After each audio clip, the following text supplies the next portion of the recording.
വന്നേക്കുന്നത് ഒരു കടലക്കറി റെസിപ്പി ആയിട്ടാണ് കേട്ടോ. അപ്പോൾ വീഡിയോ ഫുള്ളായിട്ട് കാണാൻ നോക്കുക. കാരണം എല്ലാവർക്കും അറിയുന്ന ഒരു കാര്യമാണ് കടലക്കറി ഉണ്ടാക്കാനൊക്കെ. പക്ഷേ പലരും പല രീതിയിലാണ് കടലക്കറി ഒക്കെ ഉണ്ടാക്കുന്നത്, എല്ലാ കറികളായാലും. അപ്പോൾ ഇന്ന് ഞാൻ എങ്ങനെയാണ് ഈ ഒരു കടലക്കറി ഉണ്ടാക്കണതെന്ന് നിങ്ങളെല്ലാവരും എൻ്റെ വീഡിയോ ഫുള്ളായിട്ട് കാണാൻ നോക്കുക. അതേപോലെ തന്നെ എൻ്റെ ചാനൽ ലൈക്ക് ചെയ്യാനും സബ്സ്ക്രൈബ് ചെയ്യാനും നിങ്ങളുടെ അഭിപ്രായങ്ങൾ കമൻറ്റ് ചെയ്യാനും മറക്കരുത്. നമുക്ക് എങ്ങനെയാണെന്ന് നോക്കാം.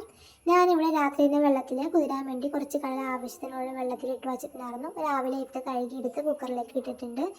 അതേപോലെ തന്നെ അതിൽ കുറച്ച് ചുവന്നുള്ളി ഇട്ട് കൊടുത്തിട്ടുണ്ട്. 2-3 കഷ്ണം ചുവന്നുള്ളി ഞാനത് അരിഞ്ഞിട്ട് കൊടുത്തിട്ടുണ്ട്.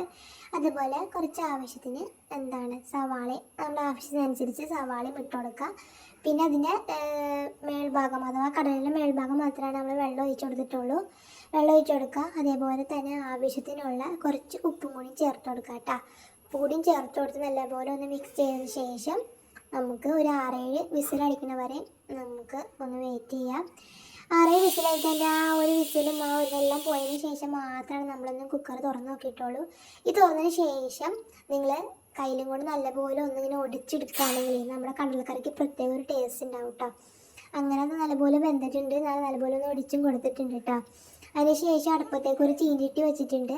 ആ ചീഞ്ചട്ടിലേക്ക് കുറച്ച് വെളിച്ചെണ്ണ ഒഴിച്ച് കൊടുത്തിട്ട് ചൂടായതിന് ശേഷം ആ കടുക് ഇട്ട് കൊടുക്കുക. ആവശ്യത്തിന് കടുക് ഇട്ട് കൊടുക്കുക. പിന്നെ ഇതിലേക്ക് ഞാൻ മുളക് പൊടി, മഞ്ഞൾപ്പൊടി, മല്ലിപ്പൊടി, അതേപോലെ തന്നെ ഇറച്ചി മസാല ഉണ്ടല്ലോ അതും കുറച്ച് ഇട്ട് കൊടുത്തിട്ട് നല്ലപോലെ മിക്സ് ചെയ്തിട്ടുണ്ട് കേട്ടോ. ഇതിലേക്ക് ആ ഒരു കടലക്കറി നമ്മൾ കുക്കറിൽ വെച്ചില്ലേ ആ ഒരു ഇത് മിക്സ് നമ്മൾ അതിലേക്ക് ഇട്ട് കൊടുക്കുക. ഇനി ആവശ്യത്തിന് ഉപ്പില്ലെങ്കിൽ ഉപ്പും ചേർത്ത് കൊടുക്കുക. കുറച്ച് കറിവേപ്പില ഉണ്ടെങ്കിൽ അതും ചേർക്കുകയാണെങ്കിൽ നമ്മുടെ കറി അടിപൊളിയാവും കേട്ടോ. അപ്പോൾ നല്ലപോലെ ഒന്ന് ആ വെള്ളം ഇച്ചിരി ഒന്ന് വറ്റിച്ചെടുക്കാനായിരുന്നു. ഞാൻ ഒന്ന് വെയിറ്റ് ചെയ്തു, വറ്റിച്ചെടുത്തു. നമ്മുടെ കടലക്കറി ഇതാണ് കേട്ടോ. അടിപൊളി കടലക്കറി ആയിരുന്നു. നല്ല ടേസ്റ്റും കാര്യങ്ങളൊക്കെ ഉണ്ടായിരുന്നു. അപ്പോൾ എൻ്റെ വീഡിയോ എല്ലാവർക്കും ഇഷ്ടപ്പെട്ടെന്ന് വിചാരിക്കണം. അപ്പോൾ ഞാൻ ഉണ്ടാക്കണത് ഇങ്ങനെയാണ്. അപ്പോൾ നിങ്ങളെങ്ങനെ ഉണ്ടാക്കണം ഇതുപോലെയാണോ എന്നില്ലെങ്കിൽ ഒന്ന് കമൻറ്റ് ചെയ്യാം കേട്ടോ.